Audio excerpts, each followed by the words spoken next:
morning, everyone. Welcome to Coffee with the Pastor. I'm Pastor John Woodin, and this is a ministry of Hollywood Faith Christian Center in Hollywood, Florida, located on the Gold Coast, just south of Fort Lauderdale, north of Miami. This morning, we're going to start in Mark chapter 7, when he, of course, he being Jesus, called all the multitude to himself. He said to them, "Hear me, everyone, and understand. There is nothing that enters a man from outside which can defile him, but the things which come out of him, these are the things that defile a man. If anyone has ears to hear, let him hear."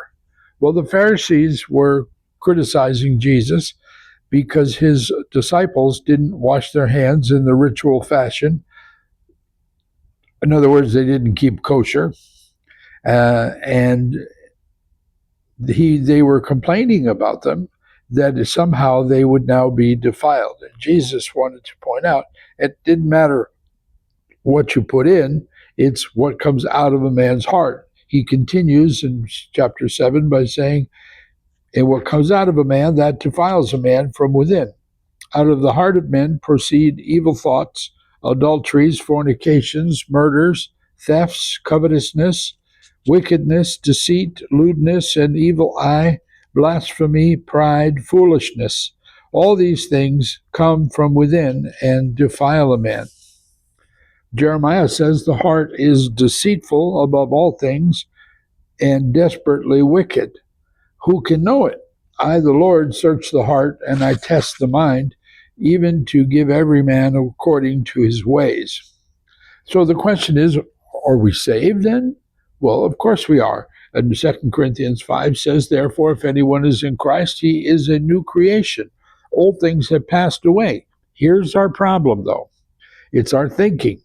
Our thinking lags behind our spiritual condition. So we now are saved, we get saved, but we still think and act like the unsaved person. Now, all things are of God, who has reconciled us to himself through Jesus Christ, and has given us the ministry of reconciliation. That is, that God was in Christ reconciling the world to himself, but not imputing their trespasses to them. He has committed us to the word of reconciliation. Now, what does that mean? Well, that means that we're being reconciling men to God, not to each other, but to God, and so that we're creating pathways for people to get saved. We are ambassadors for Christ, Paul writes, as though God were pleading through us. We implore you on Christ's behalf. But he reminds us in the book of Ephesians by saying this, "But fornication and all uncleanness or covetousness, let us not even be named among you as fitting for saints, neither filthiness, nor foolish talking, nor coarse jesting, which are not fitting, but rather the giving of thanks." Now, this is going to be a consistent theme all along for this whole week, is the giving of thanks. That when our hearts are thankful, it's hard to be expressed like the world.